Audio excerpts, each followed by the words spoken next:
Hello friends, welcome to Pallavi TV. Peddi cinema trailer నిన్న release అయింది. Grand event ముంబైలో జరిగింది. పెద్ది సినిమా ట్రైలర్ ఫ్యాన్స్ ను ఆకట్టుకునేలా ఉంది. ఆటతో బరిలో గెలిచే మగతనం ఎవరికుందో రమ్మను. 24 గంటల్లోనే 50 మిలియన్ వ్యూస్ తోటి, కేవలం తెలుగు ట్రైలరే 50 మిలియన్ వ్యూస్ తోటి టాప్ ట్రెండింగ్ లోకి వచ్చేసింది యూట్యూబ్ లో.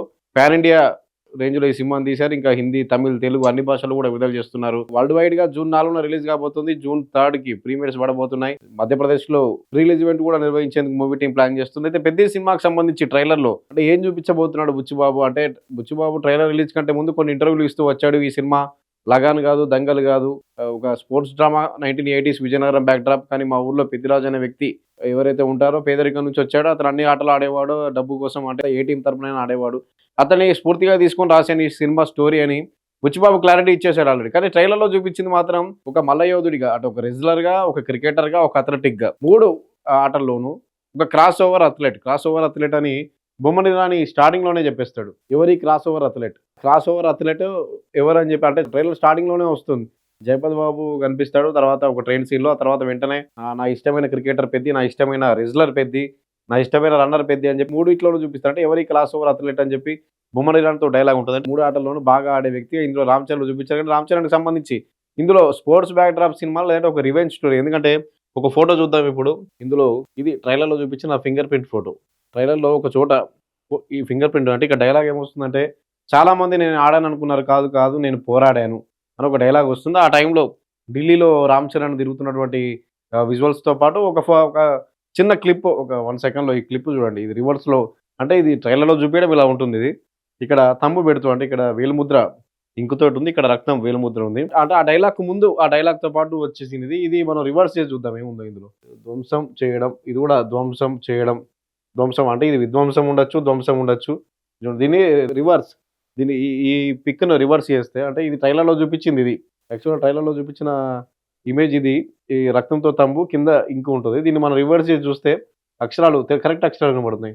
ధ్వంసం చేయడం, ధ్వంసం అంటే ధ్వంసం చేయడం అనే పదం ఉండొచ్చు అని అనుకుందాం. ఇందులో ధ్వంసం చేయడం అనే ఇక్కడనే వస్తుంది. Your all thinking my played అంటే నేను ఆడాను అనుకున్నారు కదా చాలా మంది, కాదు నేను పోరాడాను అని చెప్పి ఊరి జనాలకు చెప్తున్నటువంటి టైంలో ఆ ఫోటో, ఇంతకుముందు మనం చూసిన ఫోటో ఇది అసలైంది. ఇది ట్రైలర్లో చూపించింది. దాన్ని రివర్స్ చేస్తే చేయడం తమ్ము పెడదు అంటే ఇది ఒక రివెంజ్ స్టోరీ అనుకోవచ్చు. పెద్ది ఊరి కోసం ఆడుతున్నాడా లేకపోతే ఒక రివెంజ్ స్టోరీయా, ఇలా రూమర్స్ అంటే సోషల్ మీడియాలో కూడా నడుస్తుంది, వైరల్ అవుతున్నాయి ఇవన్నీ.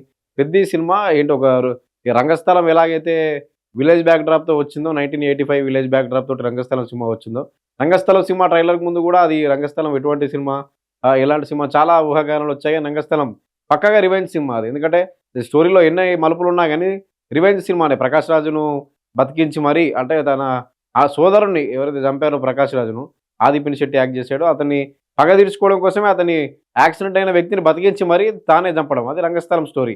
అంటే ఓవరాల్గా స్టోరీ తీసుకుంటే అందులో ఉన్న పాయింట్ ఒకటే రివెంజ్.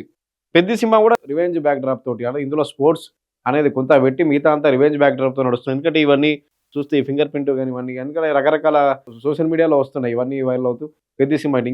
దీనికి ఇంకో ఇష్యూ కూడా, దీనికి సంబంధించి ఇంకొక విషయం కూడా ఏంటంటే, ఇందులో పారా అథ్లెట్గా కనిపించబోతున్నాడు రామ్ చరణ్ అని. ఎందుకంటే ఇక్కడ బొమ్మని రాని అంటాడు క్రాస్ ఓవర్ అథ్లెట్. ఎవరి క్రాస్ ఓవర్ అథ్లెట్ అంటే ఒకటి కంటే ఎక్కువ ఆటల్లో నైపుణ్యం ఉన్న వ్యక్తి, అంటే ఒకటి కంటే ఎక్కువ ఆటలు ఆడగల వ్యక్తి, బాగా ఆడగల వ్యక్తి, వాళ్ళని క్రాస్ ఓవర్ అథ్లెట్ అని పిలుస్తారు. అంటే 1-2 గేమ్స్, 3-4 గేమ్స్, 1-2 గేమ్స్ ఏకకాలం ఒకే వ్యక్తి 2-3 గేమ్స్ను చాలా బాగా ఆడ. ఇప్పుడు చాలా క్రికెట్ అంటే క్రికెట్లోనే నైపుణ్యం కాకుండా, లేదా బ్యాడ్మింటన్, బాస్కెట్బాల్, ఇలా కబడ్డీ ఇటువంటివి కాకుండా, ఇప్పుడు రన్నింగ్, రెజ్లర్ ఇలా అని కాకుండా ఒకటి కంటే ఎక్కువ ఉండడం. అంటే ఇప్పుడు ఇందులో మనకు 3 చూపించాడు. అంటే ఒకటి కంటే ఎక్కువ ఆటల్లో నైపుణ్యత ఉన్న వ్యక్తిగా రామ్ చరణ్ క్రాస్ ఓవర్ అథ్లెట్గా ఇందులో కనిపించబోతున్నాడు రామ్ చరణ్. అంటే క్రికెట్ బాగా ఆడగలడు, రెజ్లింగ్ మల్లయోధుడిగా కనిపించగలడు, అదేవిధంగా రన్నింగ్ అథ్లెట్గా కూడా కనిపించగలడు. 3 ఆటల్లో కూడా అతను సిద్ధహస్తుడు, అతను బాగా ఆడగలడు. ఏదైతే బుచ్చిబాబు చెప్తూ వస్తున్నాడో పెద్దిరాజు అనే క్యారెక్టర్ని ఇన్స్పైర్గా తీసుకుని, ఆ పెద్దిరాజు అనే వ్యక్తి గురించి కూడా బుచ్చిబాబు చెప్పాడు. అతను బాస్కెట్బాల్ ఆడతాడు, క్రికెట్ ఆడతాడు, ఎవరి డబ్బు కోసం, ఎవరి టీం కోసమైనా ఆడతాడు, పేదరికం నుంచి వచ్చిన వ్యక్తి, దానికి ఫిక్షన్ యాడ్ చేశారని చెప్పాడు. కాబట్టి ఈ క్రాస్ ఓవర్ అథ్లెట్, అది ఇందులో పారా అథ్లెట్ చూడొచ్చు. రంగస్థలం సినిమాలో రామ్ చరణ్కి చెవి వినపడదు, సౌండ్ ఇంజనీర్ అని చెప్పి ట్రైలర్లోనే చెప్తాడు. అంటే ఆ సినిమా ట్రైలర్ వచ్చినప్పుడు కూడా అంత ఎక్స్పెక్ట్ చేయలేదు అందరూ. చెవుడు ఉంటుందేమో, చెవులు వినపడడం అని, అంత కరెక్ట్గా వినపడవు చెవులు. ఇందులో కూడా పారా అథ్లెట్గా కనిపించబోతున్నాడు రామ్ చరణ్. ఎందుకంటే బుచ్చిబాబు సినిమా చూస్తే ఉపెన చూసినా కానీ మనకు ఉపెన్లో కూడా ఎలాంటి బ్యాక్డ్రాప్ తోటి స్టోరీ తీసుకున్నాడు, ఉపెన్లో ఎలాంటి సీన్లు ఉంటాయి ఇవన్నీ తెలుసు. కానీ ఇందులో కూడా రామ్ చరణ్ కాళ్ళు తీసేస్తారా, రామ్ చరణ్కు సంబంధించి కాళ్ళు తీసేస్తారు ఇందులో. అతను పారా అథ్లెట్గా కనిపించబోతున్నాడు. ఎందుకంటే టీజర్ వచ్చినప్పుడు క్రికెట్ ఆడుతూ కనిపించాడు టీజర్లో. తర్వాత వచ్చిన గ్లిమ్స్ ఏదైతే ఉందో అందులో మల్లయోధుడిగా కనిపించాడు. ఈ ట్రైలర్కి వచ్చేసరికి కొత్తగా అథ్లెట్ చూపించాయి. ఇవి రెండు కూడా ఫస్ట్ గ్లిమ్స్ కానీ సెకండ్ గ్లిమ్స్లో కానీ ఈ అథ్లెట్ అనేది చూపించలేదు. అంతే ఒక రన్నర్ అనేది చూపించలేదు.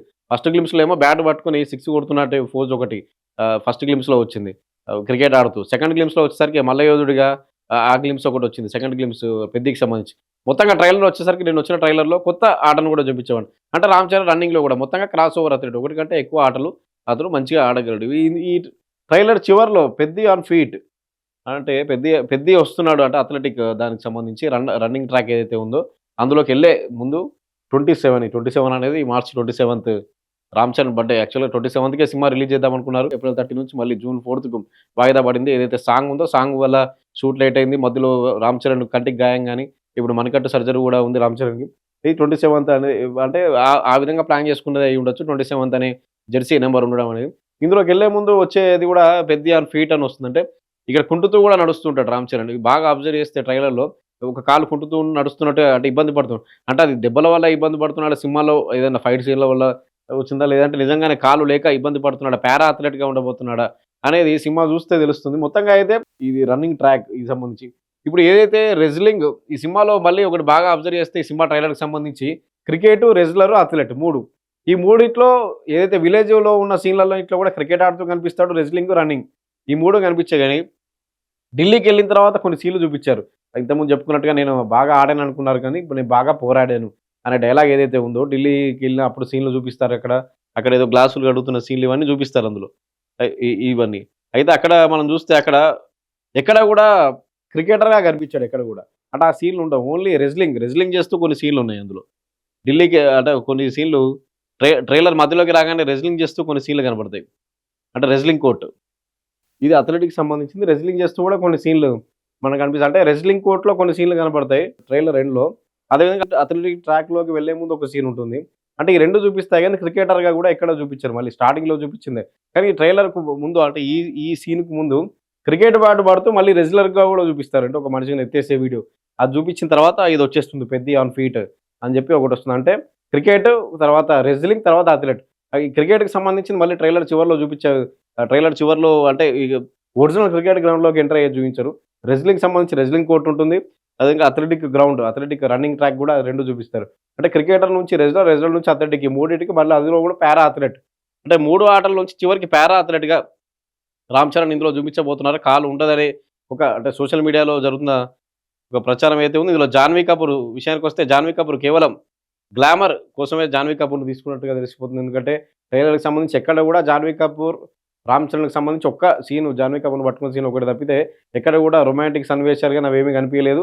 జాన్వీ కపూర్కి సంబంధించి కొంత ఎంటర్టైన్మెంట్ అంటే ఒక కామెడీ ఎంటర్టైన్మెంట్ అందించే రోల్గానే జాన్వీ కపూర్ను చూపించారు.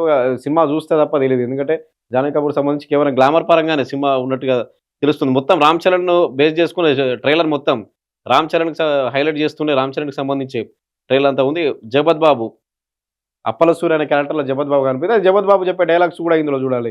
ఎన్నేళ్ళు మీరు పుట్టింది ఒక దగ్గర, మేము పుట్టింది ఒక దగ్గర, ఎన్నేళ్ళు ఈ వివక్షత అంటే ఉప్పెన సినిమాలో ఏదైతే వివక్షత కుల వివక్షకు సంబంధించి కానీ వాటికి సంబంధించి బుచ్చిబాబు చూపించాడు ఇందులో కూడా ఆ పాయింట్ని తీసుకున్నాడు. అందుకే పెద్ద సినిమాపై రకరకాల కథనాలు ఇది ఉండొచ్చు అది ఉండొచ్చు వస్తుంది. ఎందుకంటే ఓన్లీ స్పోర్ట్స్ బ్యాక్డ్రాప్ సినిమా కాదు ఇది. కేవలం క్రికెటర్ సినిమా కాదు, కేవలం రెజ్లర్ సినిమా కాదు, కేవలం ఒక అథ్లెటిక్ రన్నర్ సినిమా కాదు. ఇది ఒక రివెంజ్ స్టోరీ కూడా అయి ఉండొచ్చు. అంటే వీటన్నిటిని అందులో ఉండొచ్చు కదా. మనకు ఛాంపియన్ సినిమా వచ్చింది డిసెంబర్లో. ఛాంపియన్ సినిమాలో అతను ఫుట్బాల్ ప్లేయర్ ఉంటాడు. ఛాంపియన్ సినిమాలో ఫుట్బాల్ ప్లేయర్ ఒక ఊర్లోకి వచ్చి ఇరుక్కుపోయిన తర్వాత ఎలా అయిపోయాడు అంటే ఇంగ్లాండ్కి వెళ్ళి ఫుట్బాల్ ఆడాడా లేదా అని. సినిమా మొత్తంగా చూస్తే football base cinema sports drama అనుకుంటారు. కానీ అందులో ఒక హిస్టారికల్ మూమెంట్ ఉంది. 1948 రజాకారులను తరిమి కొట్టిన తెలంగాణ సాయుధ పోరాటానికి సంబంధించిన హిస్టారికల్ మూమెంట్ ఆ సినిమాలో ఉంది ఛాంపియన్ సినిమాలో. ఇందులో కూడా అలాంటిది ఏదైనా ఉందా, రివెంజ్ స్టోరీ ఉండొచ్చు. అంటే ఒక స్పోర్ట్స్ బ్యాక్ డ్రాప్ను ఆధారంగా చేసుకొని స్పోర్ట్స్ బ్యాక్ డ్రాప్ను ఇతివృత్తంగా చేసుకొని ఇందులో ఒక రివెంజ్ స్టోరీ ఉండొచ్చు. లేదంటే ఒక పల్లెటూరులో ఇప్పుడు ఇక్కడ మనం ఇంతకుముందు చూపించిన సైన్లో ఉంటుంది, ధ్వంసం చేయడం జగపత్ బాబు చెప్పిన డైలాగులో ఉంటుంది, మీరు పుట్టింది ఇక్కడే, మేము పుట్టింది ఇక్కడ, ఎందుకు ఈ వివక్ష అని. మధ్యలో దివ్యేందు శర్మ మీర్జాపూర్లో మున్నాబాయిగా పరిచయమైన దివ్యేందు శర్మ ఈ సినిమాతోటి దేశవ్యాప్తంగా క్రేజ్ తెచ్చుకున్న దివ్యేందు శర్మ ఇందులో కనిపించబోతున్నాడు. టాలీవుడ్‌కు ఫస్ట్ టైమ్ టాలీవుడ్‌కి ఇంట్రడక్షన్ పెద్ద సినిమాతోటే టాలీవుడ్‌కి ఎంట్రీ ఇస్తున్నాడు దివ్యేందు శర్మ. 'మున్నాబాయ్' మిర్జాపూర్ వెబ్ సీరీస్ తోటి మొత్తం నేషనల్ వైడ్‌గా క్రేజ్ తెచ్చుకున్న దివ్యేందు శర్మ. ఇతను ఒక డైలాగ్ ఉంటుంది. పిలవండ్రా ఆ ఆట కూలి నా కొడుకుని అని చెప్పి. అంటే సినిమా పరంగా చూస్తే గ్రామానికి సంబంధించిన సినిమా ఒక రివెంజ్ స్టోరీ అయి ఉండొచ్చు. లేదా వివక్షకు సంబంధించిన స్టోరీ ఉండొచ్చు. దీనికి బేస్ అంటే స్పోర్ట్స్‌ని తీసుకొని ఉండొచ్చు కానీ మొత్తంగా స్పోర్ట్స్ బ్యాక్‌డ్రాప్‌తో వచ్చే సినిమా కాదు. మధ్యలో గౌర్ నాయుడు అని చెప్పి కన్నడ స్టార్ హీరో శివరాజ్ కుమార్‌ని కూడా చూపిస్తున్నారు. గౌర్ నాయుడు అనే క్యారెక్టర్‌లో. నాకు ఆట కాదు ముఖ్యం, జీవితం ముఖ్యం అని చెప్పి ఒక డైలాగ్ వస్తుంది. ఇంక ఆటలో గెలవడం కాదు ముఖ్యం, బతకడం ముఖ్యం అంటే జీవితం ముఖ్యం అని చెప్పి గౌర్ నాయుడు అనే క్యారెక్టర్. అంటే క్యారెక్టర్‌కి సంబంధించి ఇది విలన్ క్యారెక్టరా లేకపోతే నెగెటివ్ క్యారెక్టరా, పాజిటివ్ క్యారెక్టరా అనేది సినిమా చూస్తే తెలుస్తుంది. మొత్తంగా అయితే విలన్ అయితే దివ్యేందు శర్మ అది అర్థమైపోతుంది. మిర్జాపూర్‌లో మున్నాబాయిగా ఫేమస్ అయిన దివ్యేందు శర్మ ఈ సినిమాలో విలన్. అంటే ఈ సినిమాలో కూడా కొంత ఉప్పెన సినిమాలో అయితే బుచ్చిబాబు చూపించాడో వివక్ష ఎలా ఉంటుంది వివక్ష అని ఇది ఈ సినిమాలో కూడా కనిపిస్తుంది. అంటే ఒక ఊరి కోసం ఆడతాడా లేకపోతే వివక్ష బేస్ చేసుకొని ఒక స్పోర్ట్స్ బ్యాక్ డ్రాప్ తీసుకొని అలా తీశారా సినిమా. ఎందుకంటే ఉప్పెన సినిమాలో ఈ క్యారెక్టర్ చూస్తే ఉప్పెన సినిమాలో విజయ్ సేతుపతి రాయనం అనే క్యారెక్టర్ ఉంటుంది ఉప్పెనలో. Heroine father character. ఇందులో ఇప్పుడు కన్నడ సీనియర్ హీరో శివరాజ్ కుమార్, ఇందులో గౌర్ నాయుడు అనే క్యారెక్టర్. ఇది విజయ్ సేతుపతి క్యారెక్టర్ లాగానే కొంత కనిపిస్తుంది ఇందులో. కానీ ఇది నెగిటివా పాజిటివా అనేది సినిమాను చూస్తే తెలుస్తుంది. ఈ రామ్ చరణ్‌కి సంబంధించి మొత్తం సినిమా ట్రైలర్ మొత్తం రామ్ చరణ్ మీద. ఇది ట్రైలరు మొత్తం కూడా రామ్ చరణ్ ఫోకస్ చేసుకునే. ఎక్కడెక్కడ ఏ ఆటకు సంబంధించిన సీన్‌లున్నా గాని మొత్తం రామ్ చరణ్ బేస్ చేసుకొని చూపించారు ఈ ట్రైలర్ మొత్తంలో గూడా. ఈ మధ్యలో ఇలాంటి ఫైట్ సీన్‌లు ఉన్నప్పుడు సినిమాలో కొంత రివెంజ్ ఉండొచ్చేమో. ఇంతకుముందు సైన్‌కి సంబంధించిన వేలిముద్రకు సంబంధించి చూపించిన ఫోటో అదొకసారి రివర్స్ చేసి చూస్తే అది తెలిసిపోతుంది. వేలిముద్ర సీన్ ఏదైతే ఉందో అది మొత్తం సినిమాలో రివర్స్‌లో ఉంటుంది. రక్తంతో పెడతాడు వేలిముద్ర. అది రివర్స్ చేస్తే దానిలో అక్షరాలు కొంత కనపడుతున్నాయి. విధ్వంసం చేయడం అనే అక్షరాలు. అందుకే ఇది పూర్తిగా విలేజ్ బ్యాక్ డ్రాప్ తోటి రివెంజ్ స్టోరీ. ఎందుకంటే రంగస్థలం కూడా రివెంజ్ స్టోరీనే. ప్రకాష్ రాజ్‌ని ఏదైతే తన సోదరుని చంపాడో ప్రకాష్ రాజ్‌ని చివరికి చంపాలనుకోవడం, బతికించి చంపాలనుకోవడం అదొక డిఫరెంట్ స్టోరీ. ఒక 1985 విలేజ్ బ్యాక్ డ్రాప్ తోటి ఇది కూడా ఒక డిఫరెంట్ విలేజ్ బ్యాక్ డ్రాప్ తోటి విజయనగరం బ్యాక్ డ్రాప్ స్టోరీని డైరెక్టర్ బుచ్చిబాబు కూడా క్లారిటీ ఇచ్చాడు. అయితే మొత్తంగా అయితే ఇందులో ఉన్న పెద్ద స్టోరీ ఏంటి? పారా అథ్లెట్‌గా కాళ్ళు లేని వ్యక్తిగా పారా అథ్లెట్‌గా కనిపించబోతున్నాడా? లేదంటే ఒక రివెంజ్ స్టోరీలో ఈ సినిమాలో కనిపించబోతున్నాడా? ఒక ఊరి కోసం పోరాడే స్టోరీలో మొత్తంగా అయితే ఇవన్నీ కూడా రివీల్ కాకుండా దాచడంలో బుచ్చిబాబు సక్సెస్ అయ్యాడు. ఎందుకంటే అందుకే ఇన్ని కథనాలు వస్తున్నాయి. పెద్ద సినిమాకి సంబంధించి ఏమై ఉండొచ్చు? ఏదైతే రంగస్థలంలో రామ్ చరణ్‌కు చెవులు వినపడవు. అంటే ఒక సౌండ్ ఇంజినీర్ అని చెప్తూ పాత్రను పరిచయం చేశారు. ఇందులో కాలు కనపడదా? కాలు లేకుండా ఇందులో పరిచయం చేయబోతున్నారు. మధ్యలో కాలు తీసేయడం అట్లాంటి పరిచయం అలా క్యారెక్టర్‌ని ఇంట్రొడ్యూస్ చేయబోతున్నారు. ఒక పారా అథ్లెట్‌గా ఒక స్ఫూర్తిగత బయోపిక్‌గా లేకపోతే ఏదైనా ఇది కోటి రామ్మూర్తి బయోపిక్ అని చెప్పి జరిగిన ప్రచారాన్ని కూడా డైరెక్టర్ కొట్టిపాడేశారు. ఇది కోటి రామ్మూర్తి బయోపిక్ కాదు, మల్లయోధుడి బయోపిక్ కాదని. అంటే ఎలాంటి స్టోరీ తోటి. అయితే రామ్ చరణ్ ఒక కామెంట్ కూడా చేసినట్టుంది. ఏదైతే 'దంగల్', 'సుల్తాన్' సినిమాలు ఉన్నాయో అవి నాకు చాలా ఉపయోగపడ్డాయి. ఆ సినిమాలు చేసినందుకు థ్యాంక్ యూ అంటూ అమీర్ ఖాన్, సల్మాన్ ఖాన్‌కి ప్రశంసిస్తూ కూడా చేశాడంటే ఒక రిఫరెన్స్‌గా తీసుకోవడానికి 'దంగల్', 'సుల్తాన్' సినిమాలు. ఎందుకంటే 'దంగల్‌లో' అమీర్ ఖాన్ మల్లయోధుడి క్యారెక్టర్ ఒక రెజ్లర్‌గా కనిపించాడు.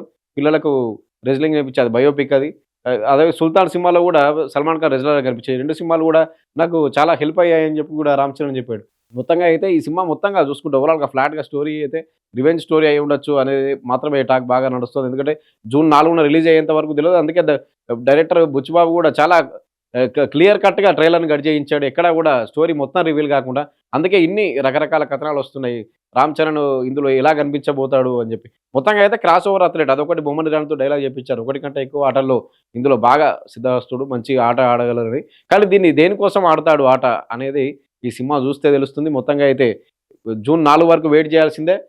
మంచి వ్యూస్ తోటి వెళ్తోంది యూట్యూబ్‌లో ట్రైలరు. 50 మిలియన్ వ్యూస్ 24 అవర్స్‌లో ఓన్లీ తెలుగు లాంగ్వేజ్‌లో ట్రైలర్ 50 మిలియన్స్ దాటేసింది 24 గంటల్లోనే. మిగతా భాషల్లో కూడా మంచి హిందీలో గాని, తమిళ్‌లో గాని, మలయాళంలో గాని పాన్ ఇండియా రేంజ్‌లో రిలీజ్ చేసిన అన్ని భాషల్లో కూడా ట్రైలర్ మంచిగా రెస్పాన్స్ వస్తుంది ట్రైలర్‌కి మాత్రం. ఏఆర్ రెహమాన్ మ్యూజిక్ విషయంలోనే అదే పాటల 'చికిరి చికిరి' సాంగ్ అని ఇవన్నీ అద్భుతంగా ఉన్నప్పటికీ కూడా బీజీఎం విషయంలో కొంత నిరాశ. ఎందుకంటే గతంలో ఏఆర్ రెహమాన్ ఎలా ఇచ్చాడు, 'లగాన్' సినిమాకి ఎలా ఇచ్చాడు బీజీఎం. చాలా సినిమాలకు స్పోర్ట్స్ బ్యాక్‌డ్రాప్ ఉన్న చాలా సినిమాలకు రెహమాన్ ఇచ్చిన మ్యూజిక్ చాలా అద్భుతంగా ఉంటుంది. కానీ మరి సినిమా చూస్తే తెలుస్తుంది ట్రైలర్‌లో దీన్ని దాచి సినిమాలో చూపించబోతున్నారు. ఎందుకంటే ఇలాంటి సినిమాలకి రెహమాన్ ఇచ్చే మ్యూజిక్ చాలా ప్లస్ పాయింట్ అవుతుంది. రెహమాన్ ఇచ్చే బీజీఎం కూడా ప్లస్ పాయింట్ అవుతుంది. పాటలు కూడా ప్లస్ పాయింట్ అవుతాయి. రెహమాన్ ఎలా ఇవ్వబోతున్నాడు మ్యూజిక్ అనేది కూడా సినిమా చూస్తే తెలుస్తుంది. మొత్తంగా అయితే జూన్ 4 వరకు వెయిట్ చేయాల్సిందే. Thank you.